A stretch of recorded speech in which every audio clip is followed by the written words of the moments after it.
بسم اللہ الرحمن الرحیم نحمدہ ونصلی علی رسولہ الکریم۔ حضرات گرامی، برادران اسلام، قربانی کا جانور ہو یا ویسے جانور ذبح کرنا ہو، اس کے آداب اور طریقہ ذکر کیا جاتا ہے۔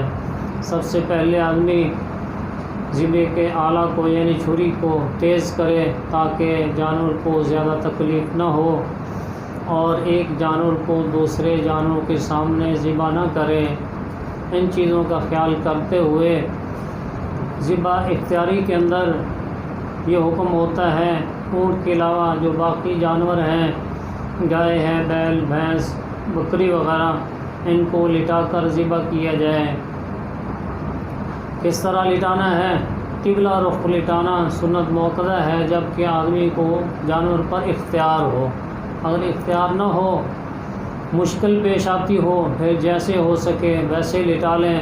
تو جب آدمی کو اختیار ہو تو قبلہ رخ جانور کو لٹایا جائے اور اس کے 3 پاؤں باندھ لیے جائیں۔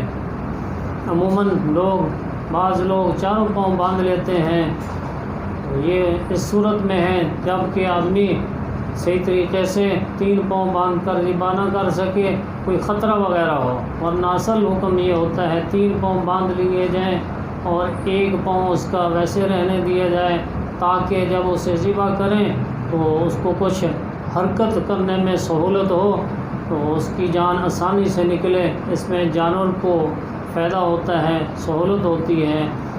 اگر آدمی کو خطرہ ہو کہ اٹھ کے بھاگ جائے گا یا کسی کو چوٹ لگ جائے گی تو پھر سارے بھی باندھ سکتے ہیں، تو بہتر یہی ہے 3 باندھے جائیں۔ مجبوری میں 4 پاؤں آدمی باندھ سکتا ہے۔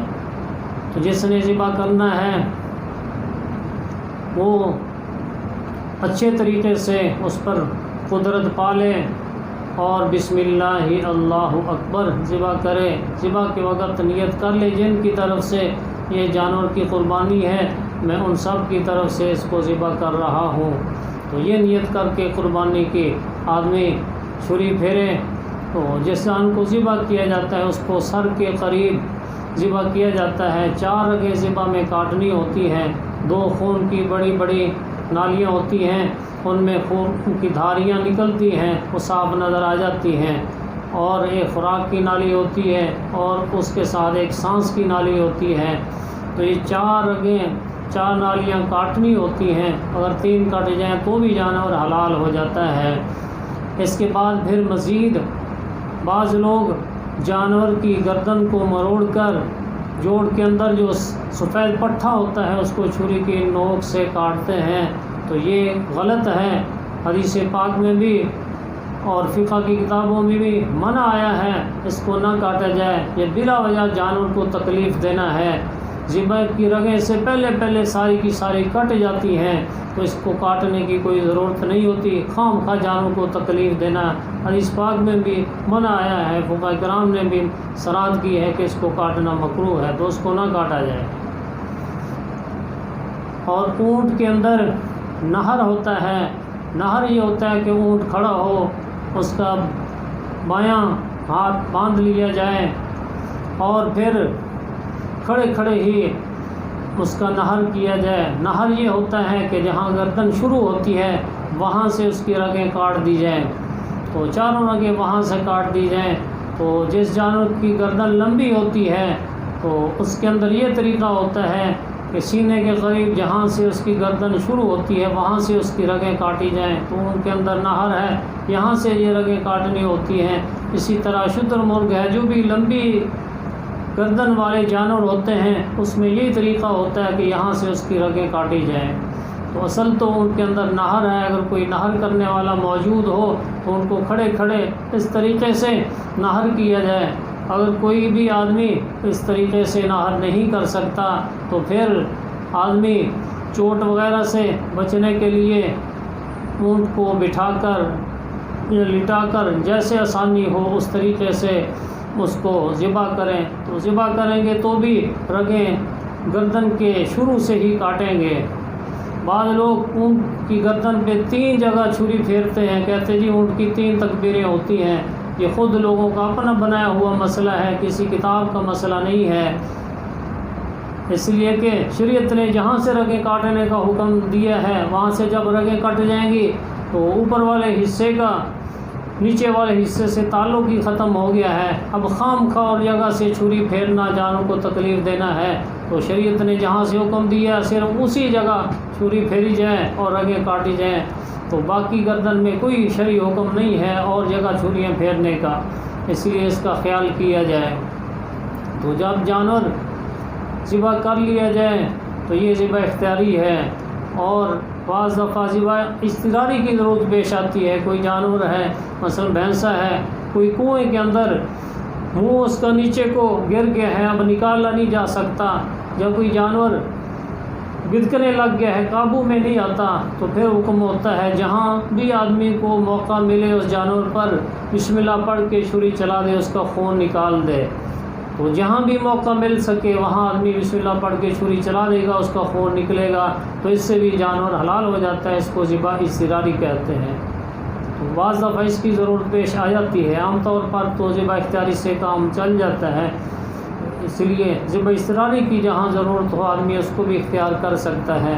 تو ذبح کے بعد جانور کو اچھے طریقے سے ٹھنڈا ہونے دیا جائے، جب ٹھنڈا ہو جائے پھر اس کی کھال اتاری جائے۔ کھال اتارنے کے بعد پھر اس کا گوشت 3 حصوں میں تقسیم کیا جائے۔ بڑا جانور ہے تو ہر ایک کو اس کا حصہ دے دیا جائے، وزن کر کے تقسیم کرنا سب شرکاء کا یہ ضروری ہوتا ہے۔ بڑے جانور میں اگر کوئی وزن کر کے تقسیم نہیں کرتے پھر یہ ضروری ہے کہ ہر ایک کے حصے میں ایک 4 آدمیوں کے حصے میں ایک پایا رکھ دیا جائے، اور ایک آدمی کے حصے میں سر رکھ دیا جائے، اور ایک آدمی کے حصے میں سر بمائے مغز کے رکھیں، اور چھٹے آدمی کے حصے میں جبڑا اور زبان کو رکھ دیا جائے، اور 7ویں آدمی کے حصے میں چمڑا رکھ دیا جائے۔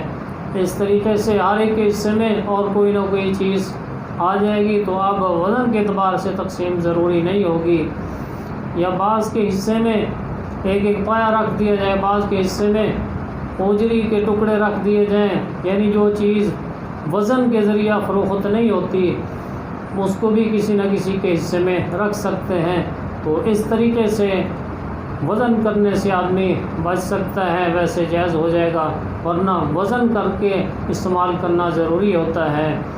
تو پھر ہر آدمی اپنے اپنے حصے کے اندر تقسیم اس طرح کرے، یعنی تیسرا حصہ فقراء کو تقسیم کر دے، تیسرے حصے سے صدقے میں کمی نہ کرے، تیسرا حصہ ضرور غریب لوگوں کو دے دے، اور ایک حصہ خود رکھ لے، اور ایک حصہ اپنے رشتہ دار ہیں، آنے جانے والے ہیں، ان کو پکا کر کھلائے، یا ان کو ویسے دے دے۔